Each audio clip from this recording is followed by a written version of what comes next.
P-H-Y, Papa, P-H-Y, P-H-Y, Papa, P-H-Y. Physics. Welcome! Welcome to another Honors Physics Camp lecture. Today we're going to be discussing two-dimensional motion. Yes, Alex, something like that. Angry Birds is a good example of two-dimensional motion where the object is experiencing projectile motion, which is exactly what we're going to be reviewing in today's lecture. So make sure you take good notes and let's begin. Before we start, it's important that we understand what two-dimensional projectile motion is. You're right, Alex. Two-dimensional projectile motion is referring to an object that is being thrown into the air, which we refer to as a projectile, such as that football that you just threw. Yes, Alex, a baseball would also act as a projectile.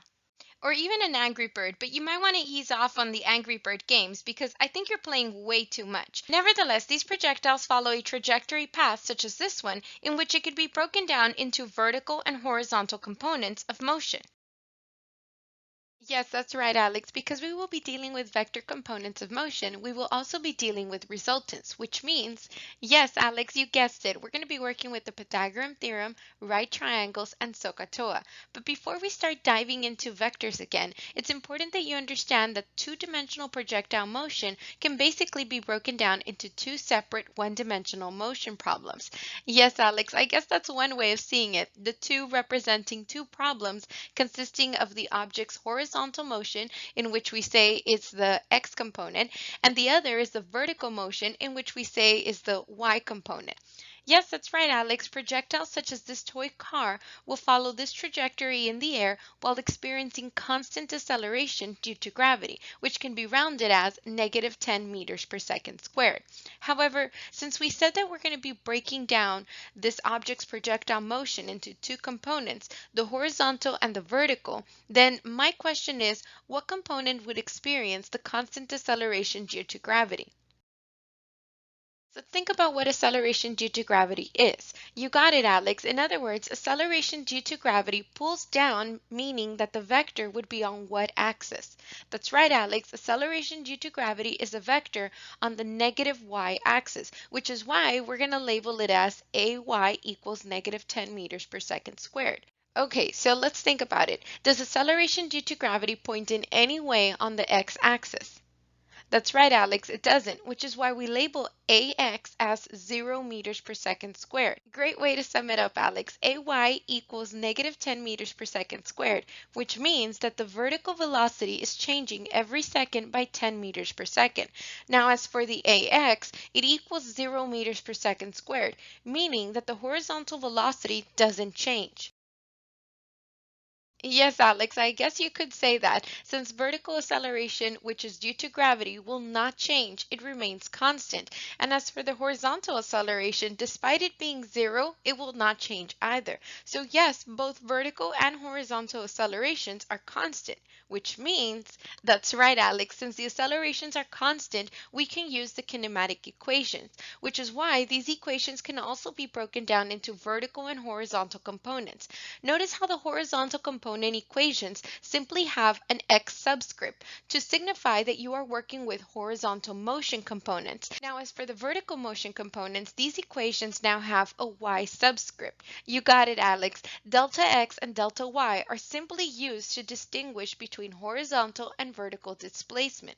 Good question, Alex. Time is the only variable that is not broken down into components because it's not a vector, which means that time is the same for both vertical and horizontal components. Yeah, I guess you could see it that way, in which time is the variable that links our two component problems since they're technically occurring at the same time. Okay, Alex, enough mind-blowing breakthroughs, and let's get back to tracking our toy race car's two-dimensional projectile motion.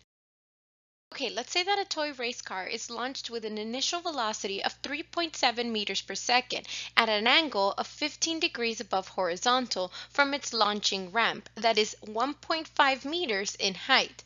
What distance from the table should you place your toy bin to catch the toy car? How long will it take to get there, and what was the final velocity? That's right, Alex. We must first list out our variables. Now we must identify if we are given resultants or components. That's right, Alex. This would be our y component for displacement. So let's write them out in blue for vertical. Right again, Alex, we want to know the x component for displacement. So we're going to write that in red for horizontal. Right again, Alex, time is not a vector, which means that it does not have components. In other words, it's the same for both. Great job, Alex. The initial velocity given is the resultant vector since it is at 15-degree angle. Now remember, we want to break down this two-dimensional problem into two one-dimensional problems, which means we need to break down this resultant into the vertical and horizontal component. So how do we do that? You got it, Alex. Since we only know one of the sides from this triangle and the angle, we can use SOHCAHTOA. But which function do I use first? Great idea, Alex. We must label our triangle sides as opposite, adjacent, and hypotenuse based on the angle given. Now notice that this means that our opposite is the y component, the adjacent is the x component. Okay, Alex, let's start with the vertical initial velocity in which y component is the opposite side of the triangle. So we should use That's right, Alex. We should use sine theta equals opposite over hypotenuse, in which we are solving for opposite since it represents vertical initial velocity. Let's move the hypotenuse, which represents the initial velocity, to the other side by multiplying it on both sides. This results in the following equation, in which sine of 15 must be multiplied by 3.7 meters per second to determine what the vertical initial velocity is. Great job, Alex. Our initial vertical velocity is 0.95 meters per second. Now let's solve for the initial horizontal velocity, which we said represented the adjacent side of the triangle. Therefore, we must use Right again, Alex, we must use cosine theta equals adjacent over hypotenuse, in which we are solving for adjacent since it represents the horizontal initial velocity.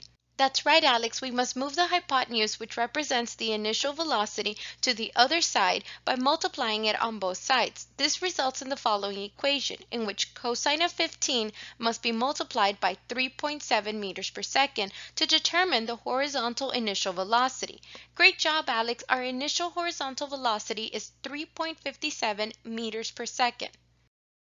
Okay, now that we've listed out our displacement and the initial velocity components, it's a good idea if we organize them into two lists, one for the horizontal components that will be written in red and one for the vertical components that will be written in blue, so that we can make sure that we solve for the missing variables using the right components. Good job, Alex. We're looking for time, final velocity, and delta x. Let's start with final velocity because I want you to notice that the problem is asking for the final velocity when it hits the toy bin. Therefore, we're actually looking for That's right, Alex, we're actually looking for the resultant final velocity. So first we must determine what we already know about its components. Great job, Alex. We know that the horizontal final velocity is the same as its initial horizontal velocity, since the horizontal acceleration is 0 meters per second squared. Okay, what about the vertical final velocity? How do we figure this out? You're right, Alex. There was a vertical acceleration due to gravity. Therefore, the velocity did change. So we actually need to use one of our kinematic equations here to solve for it. But which one? Good job, Alex. If we highlight our known and unknown variables, it becomes much easier to find which equation is the right one to use. And in this case, we can use this equation since we know all of these variables except final vertical velocity. That's right, Alex. Now that we have completed step 1 and 2, we must now plug and solve for the missing variable to complete step 3. And in this case, this results in the final vertical velocity of 5.56 meters per second. Now that we know both the vertical and horizontal components of final velocity, how do we figure out the resultant? Great job, Alex. Since we have two sides of a right triangle, we can now use the Pythagorean theorem to determine the missing side, which is our resultant vector. Okay, let's plug in our values and solve for c, which results in a final velocity of 6.6 meters per second. Okay, next let's determine how much time it would take for a toy car to land on the toy bin. We can do this by using our first kinematic equation, which says Next, we need to do step 3, which means that we must rearrange the formula to equal t, in which we must subtract final vertical velocity and initial vertical velocity, then divide it by acceleration. Yes, Alex, that's right. After plugging in the values and solving for time, t equals 0.46 seconds. Okay, next let's solve for the distance that the projectile will travel from the table. In other words, the horizontal displacement, which is delta x. Yes, that's right, Alex. We can use this kinematic equation to solve for delta x. All we need to do is plug in our values and then solve. Now, notice, we see that 1/2 at squared results into 0, since horizontal acceleration was 0, which means that we're actually only left with delta x equals horizontal initial velocity times time, resulting in 1.62 meters as the horizontal displacement. Okay, Alex, here are some bonus questions. What was the maximum height that the projectile reached? Good job, Alex. We know that the final velocity at the maximum height of this projectile was 0 meters per second. And we know its initial as well as its vertical acceleration due to gravity, which means that we can solve for delta y by using this equation. That's right, Alex. We must rearrange the formula to solve for delta y, and then we can plug in our values, resulting in 0.045 meters above the table. In other words, the car would reach a maximum height of 1.55 meters from the ground when it flew through the air. Okay, here's another question for you, Alex. What velocity would the car have when it was moving towards the floor and it was at the same level as the table? You got it, Alex. This question doesn't really require any math if you simply remember that projectile motion involves mirror images, in which the amount of time to go up is the same amount of time to come back down to the same level with the same magnitude as it had initially left.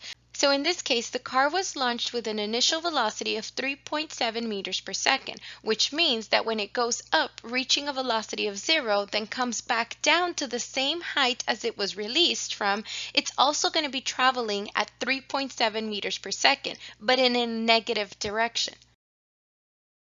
This concludes our video lecture. Make sure that you took good notes, and that's it. Have a great one.